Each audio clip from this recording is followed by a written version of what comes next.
welcome to another installment of If It's in the Mind, It Can Be Managed. As we know, on the Mind Management Mentors podcast, we are talking to coaches about how they've turned their life around with coaching. We are talking to HR managers, workplace wellness, making sure that we've got everything succinct and purpose-driven within culture and climate within businesses.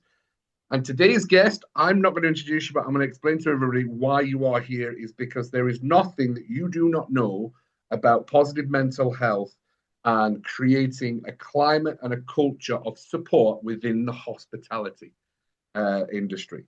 From working with Radisson Edwardian many years ago to doing what you do now with APA. Please introduce yourself and tell us what you do.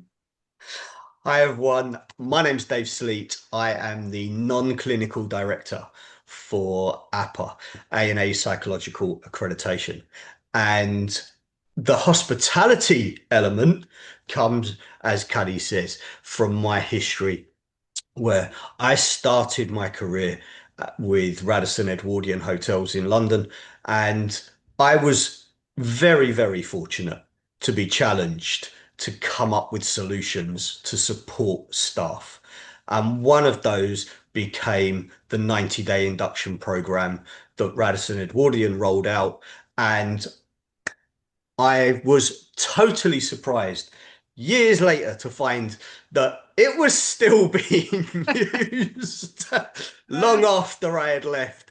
But it was just one of those stepping stones. And Cuddy, we've talked before about how we use stepping stones in supporting people to get to where they want to be. And my heart has held hospitality for a very long time, but not in the way that traditional coaches might talk about it. I want to see the best environment that creates the conditions for positive mental health in that space. And absolutely, and that's why you're on the podcast, because we're trying to help everyone understand that the power of positive mental. Everybody has mental health. Everyone has to be mindful of the conversations we have, and there's things we can put in place for ourselves to be able to understand that the conversations. Everybody has mental health. Mental health is about looking after our mental wealth, if you like. I know a previous one of our guests. Mental illness is completely different. Mental health is something that we all have, like food health. The brain's a muscle, right? Absolutely. If we don't feed when it, you pull a muscle, you help it out. we have the nervous breakdown and the exhaustion so that we can become stronger and rise from the ashes, right? So the reason we're having today's conversation is I have 13 years, I think it was 13 years of experience of hospitality. Before working at Royal Caribbean, I actually did hotels and entertainment in those kind of industry in Ibiza, in Fuerteventura. And I now do entertainment in a pub at the weekend. And I still know what I did at Royal Caribbean. And I'm like, oh, God, if the stuff could just do this. Hospitality is key for any industry to get people returning and coming back. And it's so simple, the things that we can do. But we started talking, and I was like, right, we need to talk about this on the podcast. So you are going to be putting together in this podcast how you can genuinely create the right structure and the pillars for any hospitality industry and why they want to do that. And that's what we're going to talk about today. Yeah, I think there's a lot of things that the industry have evolved. And I use that word deliberately, that there is a massive evolving process going on within the hospitality sector, certainly after the pandemic, and readjusting in how the infrastructure of hospitality works for the management, for the staffing teams, but also for the operational delivery. But guest experience has also changed. Yeah. Guest expectation has changed. And those two evolutions have to run side by side if any business is in any field is going to succeed. You know, you just take it away from hospitality for a second. Look at the expectations for Woolworths. When the company didn't match the client expectations, the company ended up folding. I always love Woolworths. There you go. But I've used that example deliberately because the changes that could have been put in place were not massive. A lot of it was attitude. A lot of it was listening to the whole environment, not just the boardroom. Mm. And in hospitality, there has been so much. Let's listen to what our guests are saying.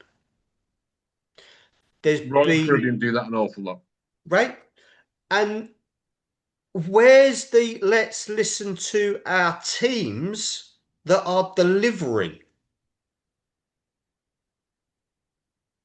It's Royal Caribbean did do that. I'm always because I know we're going to talk about your structures, and I'm going to say this is how, to be fair, how Royal Caribbean could use this in a big way, because it's a big corporation and a big entertainment hospitality. The second you Yep. come to those that gangway, you are met with the feelings of Disney, to be fair, of wonder, of absolute opulence. Yep. And it has to be right from the second they walk on the gangway to that experience and things like that. So I used to work for Royal Caribbean, and we've mentioned this. I don't remember. We had great training, we had great coaching, but I don't believe. And I've been gone 5 years, so it might have changed now. But I don't believe that Royal Caribbean had a good mental health system in place to help people stay mentally healthy. I don't think there was a structure in there. There weren't a mind management coach.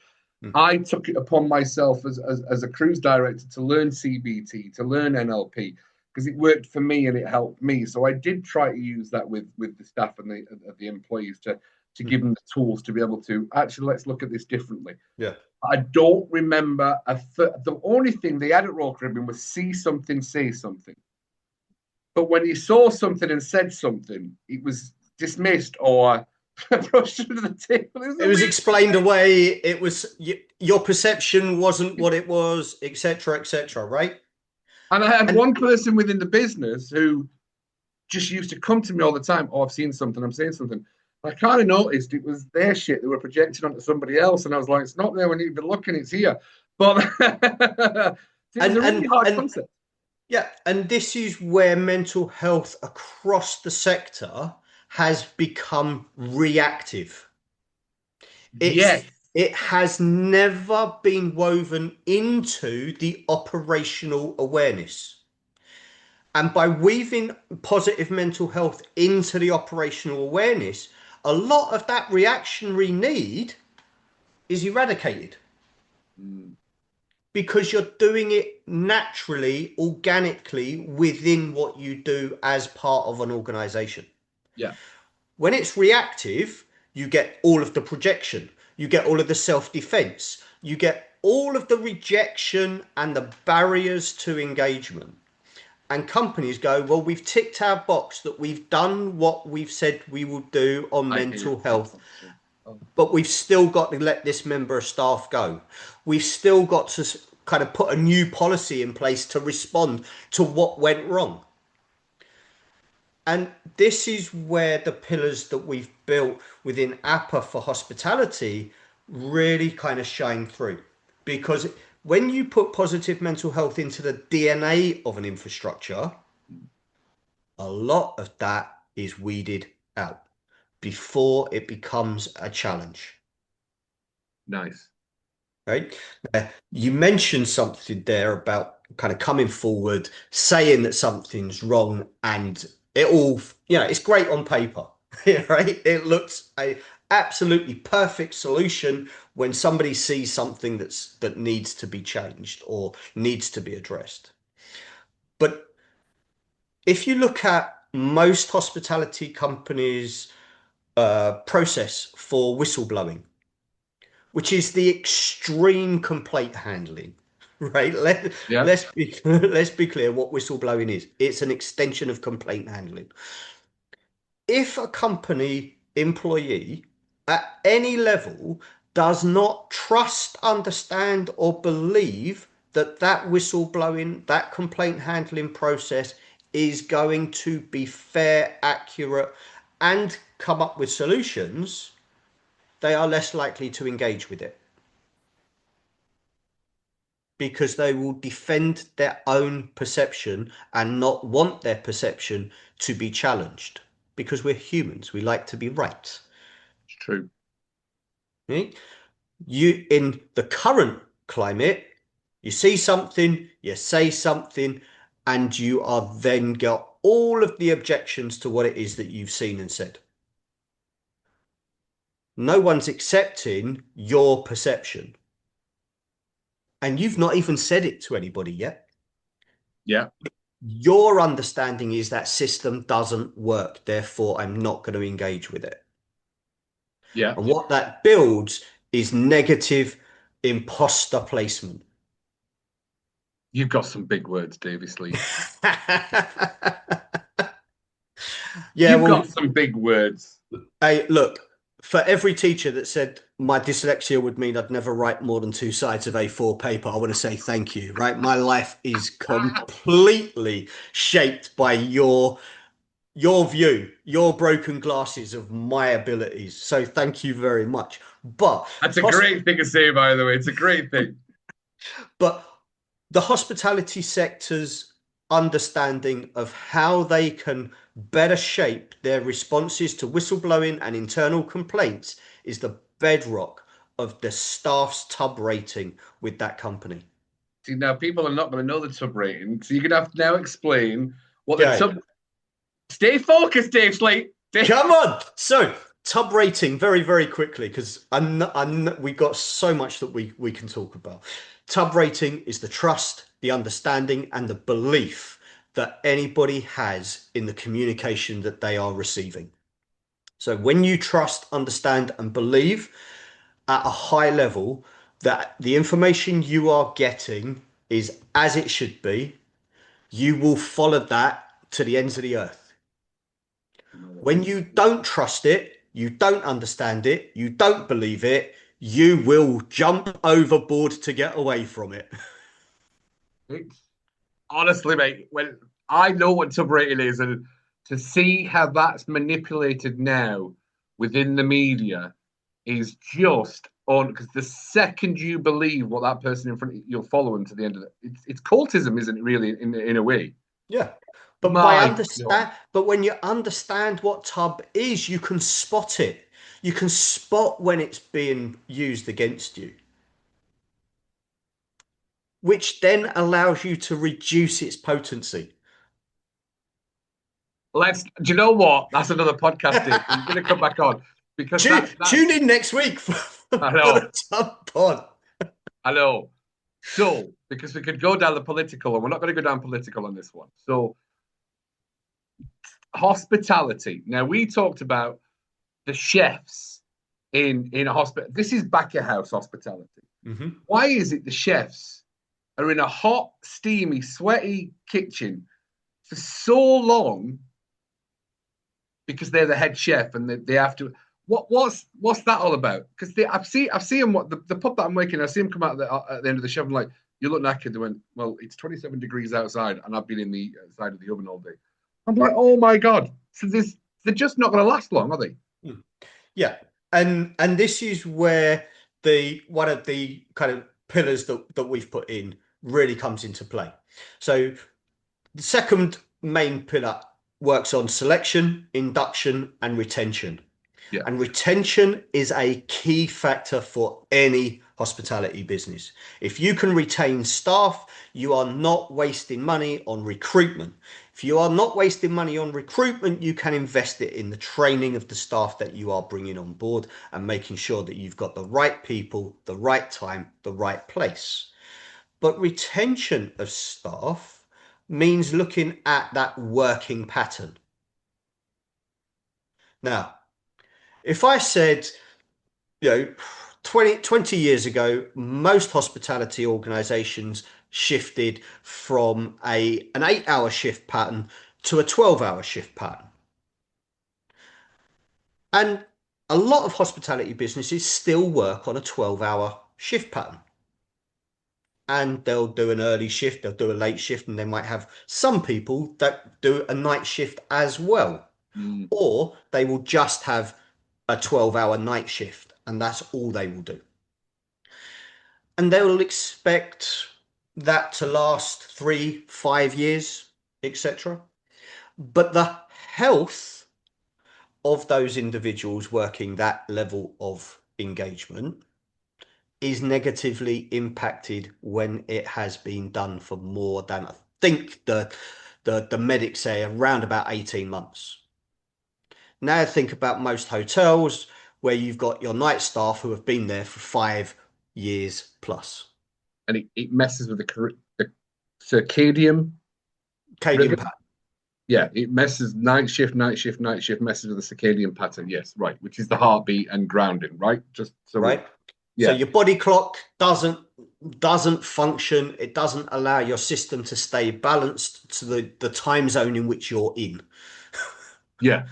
Which Yeah. messes with your brain's functioning. Wow.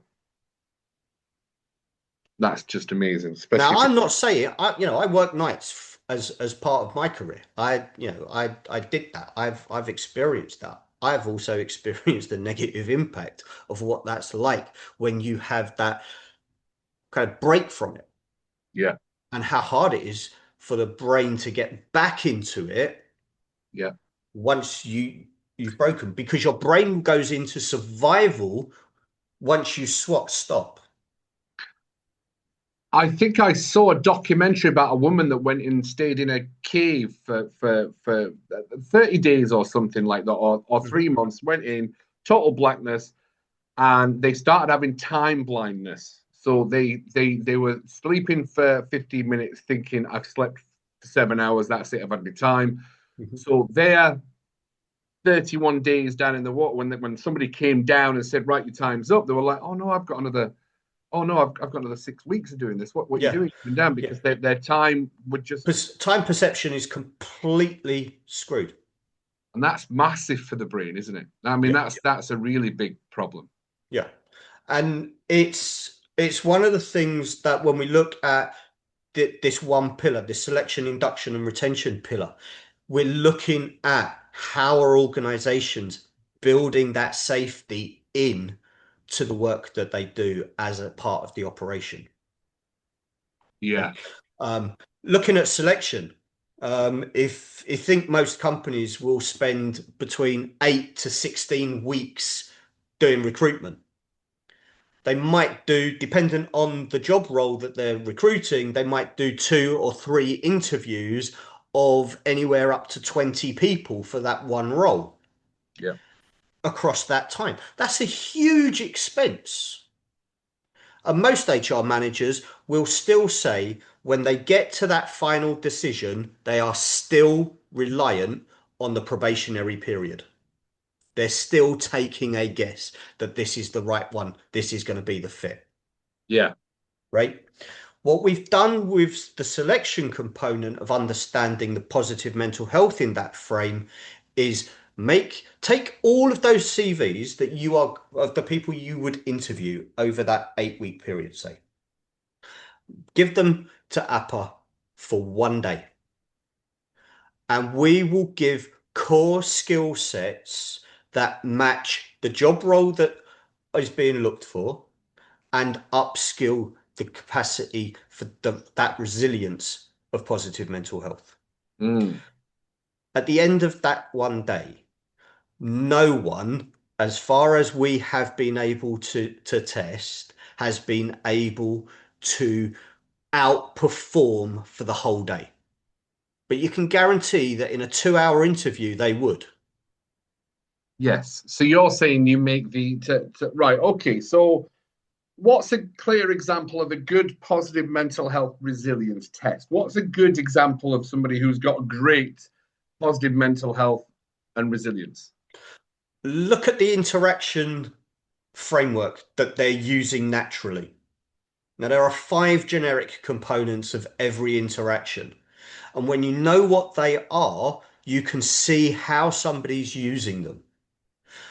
A really good, empowered, aware practitioner in the hospitality sector will be engaging all 5 elements of that generic every single time. And what's the 5 elements? Okay, so their mindset. Smile, because you knew that's the question I was going to I knew ask. it was coming. So the mindset, right? Have they, for every single interaction that they have during the course of that day, is their mindset still ready for interaction 1? Because if you think about it, you start your shift, interaction 1 might be at 7:30 in the morning, right? You might have interaction 150 by 9 o'clock. But is interaction 150 going to be felt by that guest or that client in the same way that interaction was felt at 7:30? If the mindset says, I'm driving for that, I want that 150th to be as good as it was at 7:30, then you know that person is going to be driving to make sure every interaction they have is an advert for that company. Yeah. Because what does that person walk away with? They don't walk away with the memory of the taste of breakfast. They walk away with the memory of the interaction with the staff at breakfast. So you test their mindset towards their purpose and belief, if you like. What's the second part? So the second is that first point of contact in an engagement. How are they actually presenting themselves? Is it open? Are they smiling? Are eyes up and hands full? Right? When you do this over the course of a day, you can see how somebody is going to wax and wane during a day shift. Right? You can't do that in an interview. You can't see how they're going to be at the end of a day because you don't put them under the pressure of a day. Yeah. Right? When you know how somebody interacts at first point of contact, you get a sense that if it's the same at the beginning of the selection day as it is at the end, that's somebody who is empowered, self-aware, and ready to engage with your guests. And they can't fake it. No. Because I know now why I was a good employee for Royal Caribbean. I am now going through. I'm like, yeah, I'm good at this. What's the third?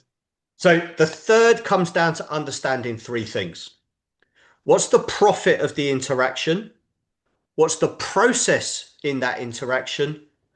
And what's the protection in that interaction? So, for example, this podcast, the profit for you as the host, you know exactly what that profit is. You know what you want to get from every episode. Yeah. You know the process that you need in order to secure that profit. And you know how to protect that process. Yeah. Right. When you do that with every interaction, it doesn't matter whether you are going in to deal with the response to a complaint that's just been received or whether you are welcoming the newest person onto your team. You know what those 3 Ps are and you hit them each time.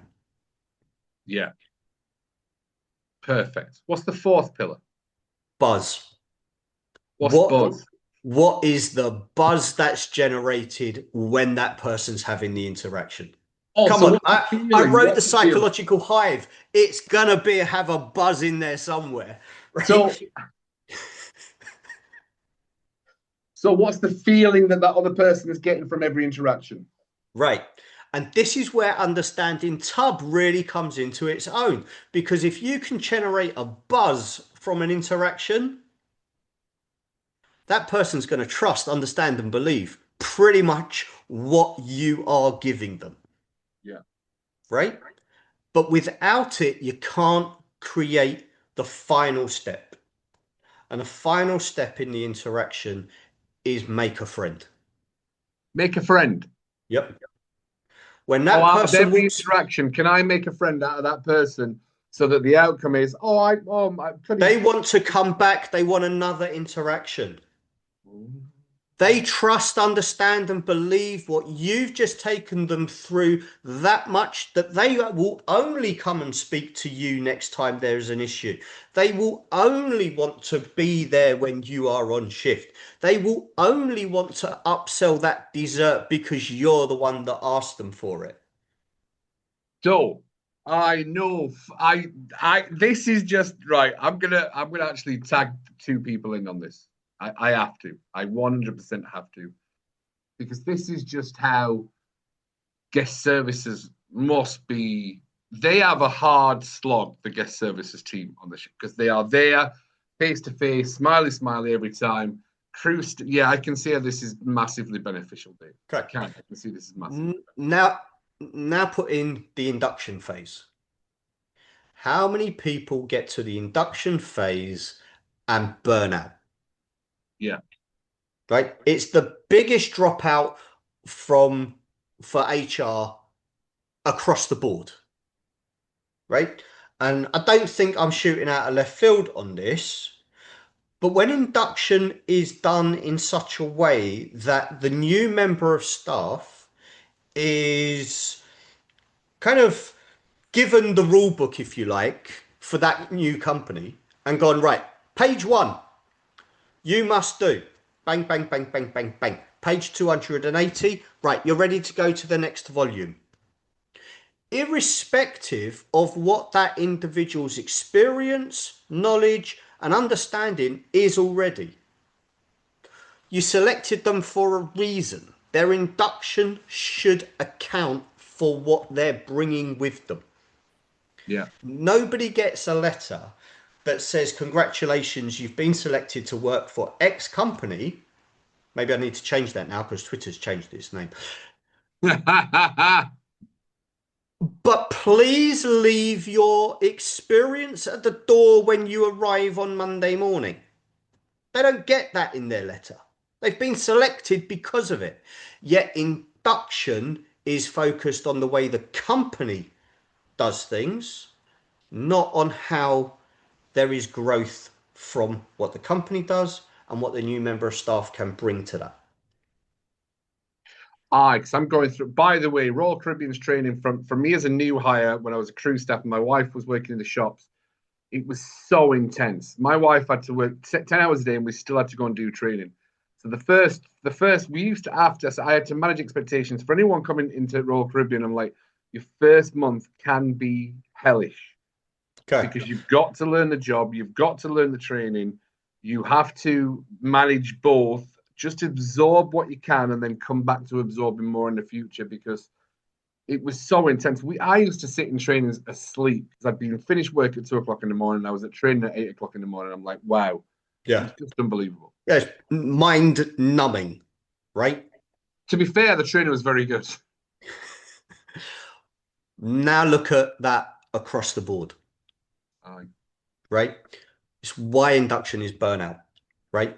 So when we did this with, or when I put this together with Radisson Edwardian, induction was started with 1 day visit to all sites, understand where everything was, and most of that was done on foot in London, so people knew how close everything was, rather than get the underground because you've got no perception of where things are in relation to each other. Day 1. Day 2 to day 5 was in the training room, away from operations. And it's where the bulk of all of that hard work on the POS system, the information systems, the soft skills. Do that Royal Caribbean. They had an outward school for all the people coming at dining rooms. They did do training before. Yeah. So completely done away from operations. Yeah. But bearing in mind, 20 years ago, the idea of kind of taking somebody away from operations was, no, this is a bad idea. We need bodies on the ground. Yeah. And we'll put up with the 12 weeks of them standing there and not really engaging with anybody, not being confident. the complaints that come from guests because they see somebody standing there and not helping, etc., etc. Right? Mm. What happened as a result of doing induction the way I built it was that staff would leave the training room eager to get in front of a guest and do the job. Yes. That changed the entire presentation on job role Yeah. completely. It changed the confidence level of those staff engaging with guests. And when you can impact on that within a week of starting in a new company, you change the way retention looks. Yeah. And retention Because, is saving money. right. Now, if you think that the traditional approach might take 8 weeks, that's 2 months, right? With what we've put together for the current climate, Mm-hmm. you can do your selection and your induction within a month.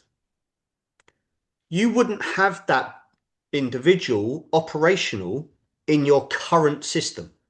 Selection as well. So the hiring and Yep. the wow. Because if you take your what is your current selection and induction period and actually focus on putting positive mental health into that framework, you get somebody that's operational quicker, more resilient quicker, more confident quicker, and able to engage with what you need them to engage with confidence. Yeah. And what your client, your guest, your customer sees is passionate, engaged staff. Yeah.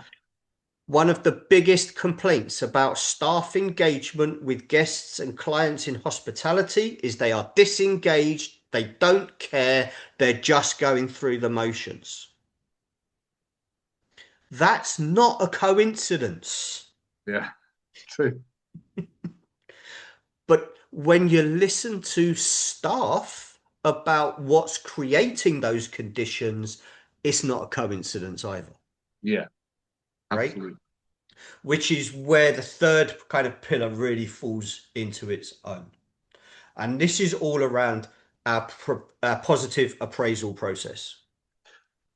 So we talked about this before we went into the podcast and things like that. And I remember we had performance opportunity logs, and there was always a negative connotation. And I'd been trained, actually, no, you want to use your POLs to give them constant. In fact, if they sign off at the end of the contract and they've not got one negative or constructive in there, it's not a problem. Because if they're high performers, they need to be told they're high performers. But it's always wise to put some constructive in there so they can't be. But I quite like performance opportunity logs, to be fair. Yeah. And this is where the kind of the evolution within the sector is so fragmented Yeah. because you can get really great examples of how appraisals are done. And I'm not knocking any of them. I really don't want that to be what people kind of hear with this. But we have to look at the perception and the experience of those in the sector. If you haven't had a positive appraisal environment, you go to a company that's got one. All of a sudden, you are presented with, right, it's time to do the annual appraisals. You might have been with the company 9 months already. Yeah. And it might be the first reminder of what has been negative in your history. Yeah. All of a sudden, your performance goes down. You can't help it because you've just been told after 9 months with the company, you're going to go through an appraisal. And your only experience of that is, I could be getting worked out here. Yeah. See, Right? I never knew about that. I do now because if something did happen a while ago, and we're like, well, how do we get the negative monies and the complainers out? And it's like paperwork. It's always paperwork. It's got to be documented because otherwise there's no fact, there's no basis, and it can be libel or something like that. Right. So the appraisal process that we've used, we use in the induction process. So it's bedded in early that it's a positive process. Nice. Right? That way, when somebody goes through that process in their operational role, they've already got a positive engagement with it. Yeah. You've set the conditions for them to engage. The appraisal process that we've designed is a two-way communication channel. Yeah. Right? The company has to be learning from its operators. They're the people that are ultimately driving that client experience. You're not going to get an accurate view if you only look at what your guest is telling you. You've got to have both sides of those conversations. Yes. Somewhere in the middle will be the value. I mean, it's kind of like a rock and a hard place because you've got some staff that stood there, and I know it happened to me, but I also know I was quite choppy enough to be able to go, you don't talk to me like that. But for a lot, and I see in the pub that I work in, a lot of staff, when they don't get bad, they get if the guest is in a bad mood or the client's in a bad mood, and the server just comes along trying to be nice and doing their thing, and then they take it out on the server. I sat and watched it. I've sat and watched it several times, and I'm just like, it's so hard because the staff just wanting to do a good job, but then you've got an arsehole who's just been there waiting for his steak. It's undercooked now, it's overcooked now, it's not right. Oh, this is just not good. I want a refund. And it's brutal for people, isn't it? Yeah. And this is where understanding how to respond to a situation is better than leaving somebody in a reactive state. And this is part of what we deal with in both the appraisal and the induction. Yes. Right? Because you can turn that situation round and make that complaining guest the most loyal, the most supportive advocate if you get that interaction right. Royal Caribbean does good trading. Do you know what? Yeah, we did. We were told how to handle stuff.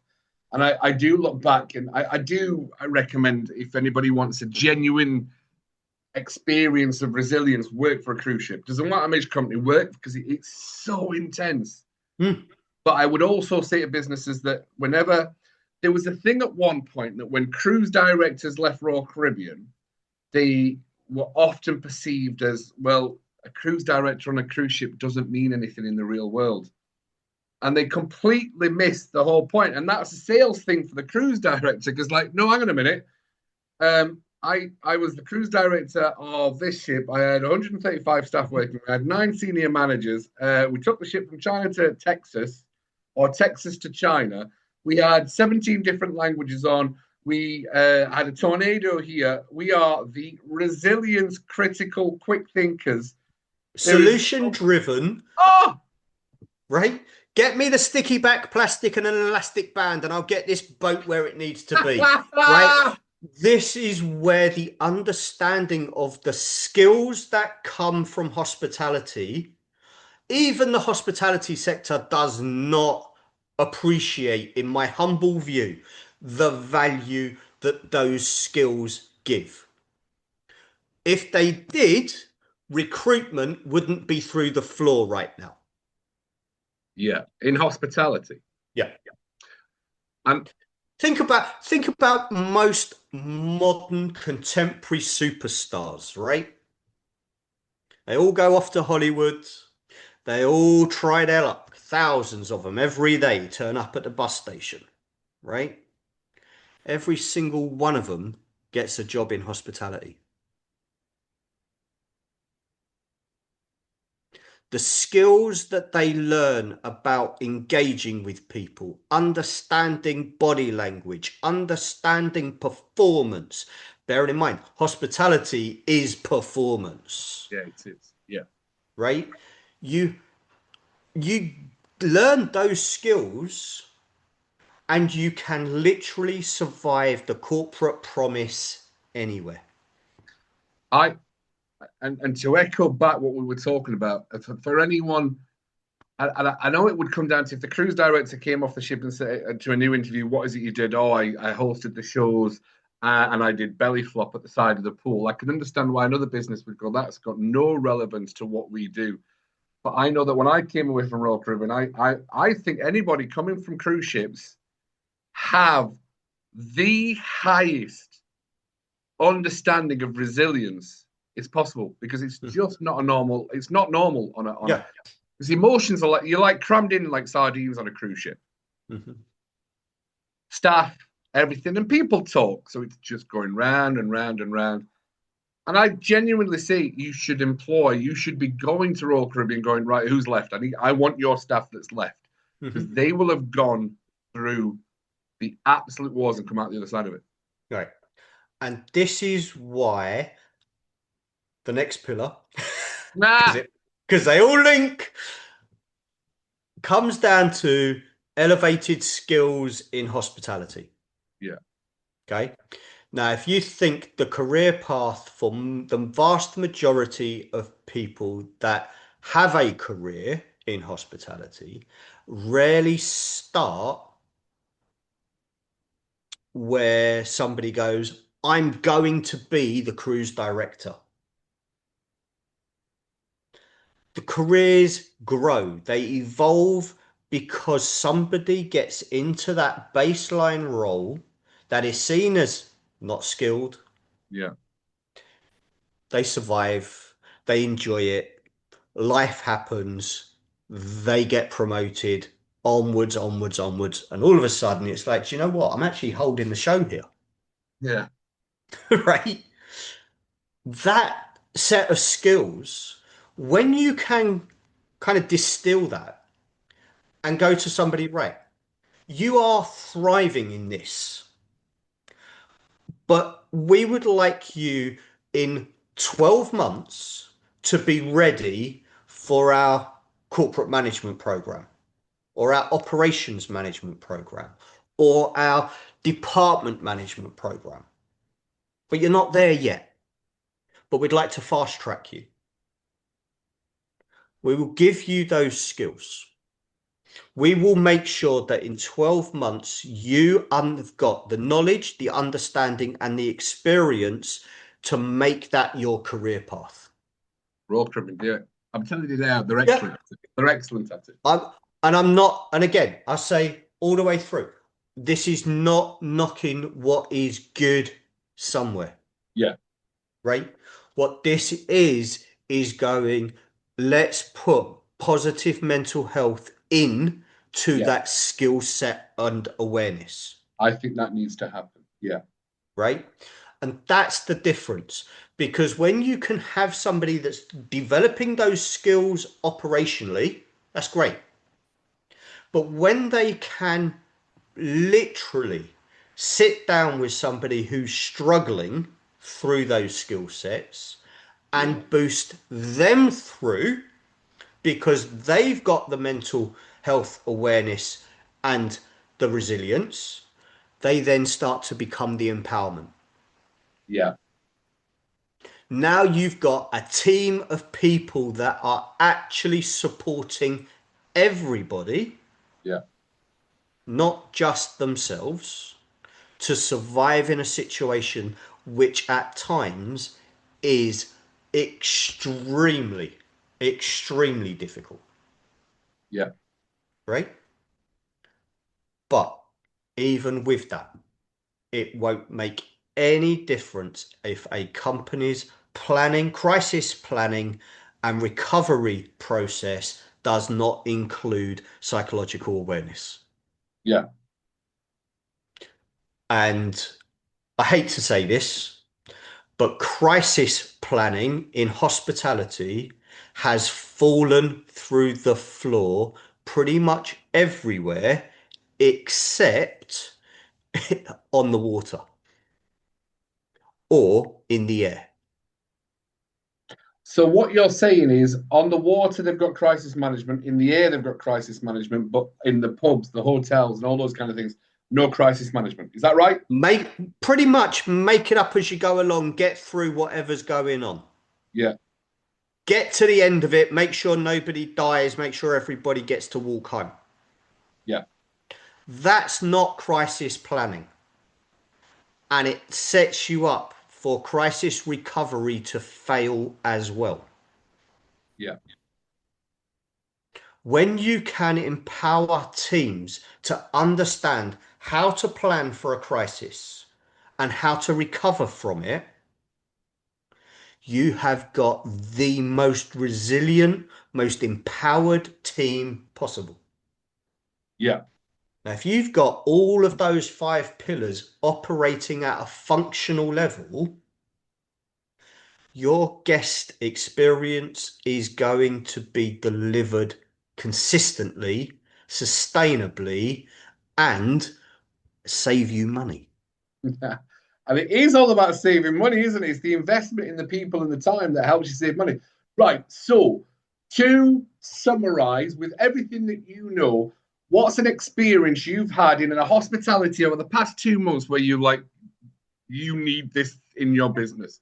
You must, because I know what you get. You'll get the goggles on and you'll be going around. And I know you're down in London, but there must be some places that's just like, holy shit, you need this. You need this. You need this.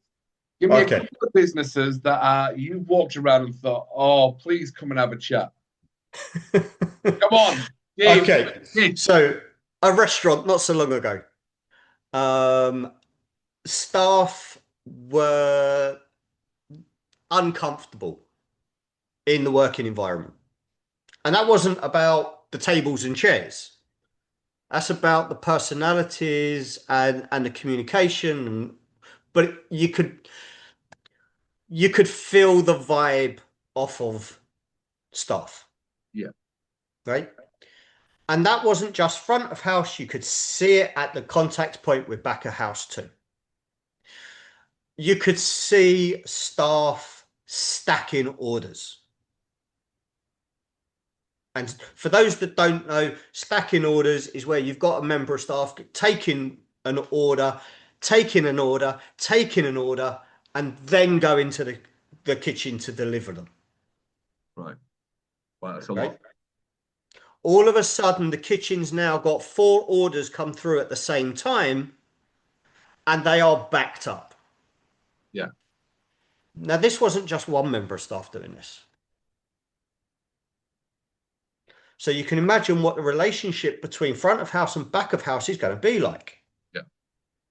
You don't have to kind of be taking rockets apart to know that the kitchen are now under a huge amount of pressure. Yeah. Right. To the point where the kitchen goes, stop taking orders. We can't take any more until we clear the decks. What does that create front of house for guests who have got bookings? Right. Horrible feeling. Sorry, we can't feed you yet. And stress and anxiety and worry and fear. Was it the Ivy? Just tell me. Was it the Ivy, or are you not going to tell me who it was? I need to know who it was. No comment. But who's the staff that has to deal with that outcome? It'll be the front of house staff, won't be the manager. Who created the crisis? Was that not lack of training on understanding how to take tickets back? It could be any number of things. Yeah. It could be they know how to do it. Yeah. They know what to do, but they're so overloaded because the hosting staff are just bringing people through. Yeah. It could have been any number of ingredients in that perfect storm. But you don't get a storm unless you've got the ingredients to have a storm. Yeah. And when you've got staff that are under that pressure, then having to then go back to those clients and go, well, I'm really sorry, but we're not going to be able to seat you yet. Mm-hmm. They're then having to deal with the aftermath of that. Yeah. And the recovery from that is only going to go one way. I'm really sorry. There was problem in the operation on that evening. It doesn't happen all the time. So let me get you a free meal for your wait. Who's paid for that? Mm. How long can a company survive in that environment? Yeah. How many clients are going to sit and watch that environment play out and go, do you know what? We'll come back on Tuesday. Now, in all fairness, and again, look at me defending Royal. I've never had a problem with Royal Caribbean. I thought they were great. But Royal Caribbean, even now to this day, there was certain things that we went with them. We were like, "What are you doing?" And I remember one of oh god, the mindset towards it was absolutely silly. But now, because they have what is it, NPS? So it was a Net Promoter Score. So it was always about the Net Promoter Score, which was the new way to check how the business is going and provided and things like that, performing. Sorry. And they now give away free cruises. If we've cancelled the cruise last night, yep, no free cruise next time. Next time you come on, money free done, because they make a better sentiment for it. So for cruises, they do give a lot away free because they understand the power of bringing people back. But yeah, for a small business, every time you've got a ribeye going out that they've charged 40 quid for, that's a cost, isn't it? Mm-hmm. But what does it do for the staff?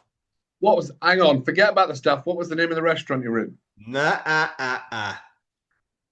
All I would say is it's really hard to stack orders if you're using an electronic POS system. Right. Okay. If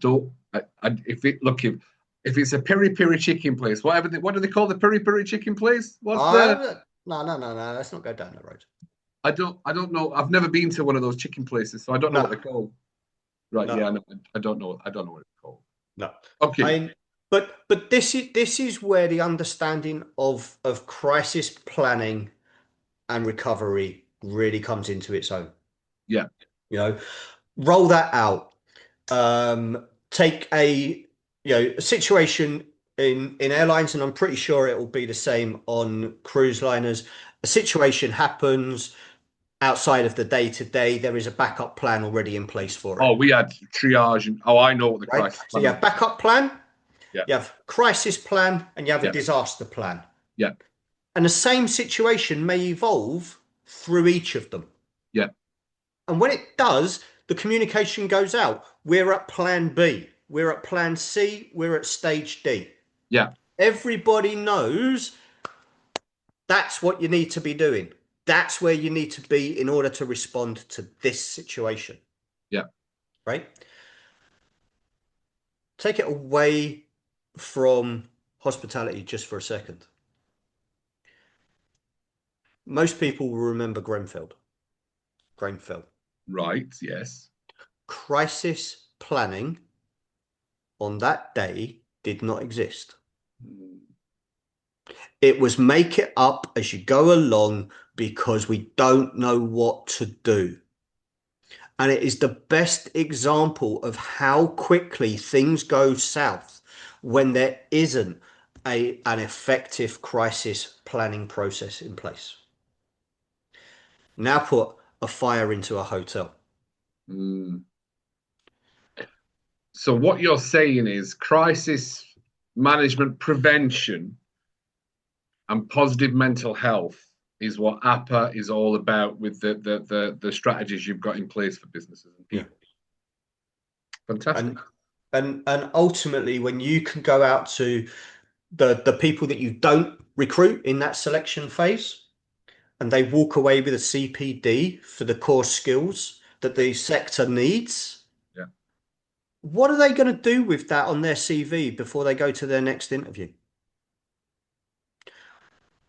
What's that next HR manager going to see on that CV at the top of their achievements? Qualified. CPD qualified. Right. Oh, that's a good person. Let's get them in. Right. But what they're also going to go is, what's this? Oh, this is what so-and-so down the road was doing for their selection day. What?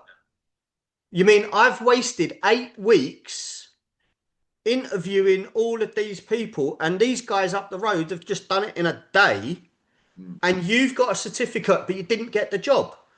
Yeah, but do you know what? If I could get back to that company, I'll go back to that company. Yeah.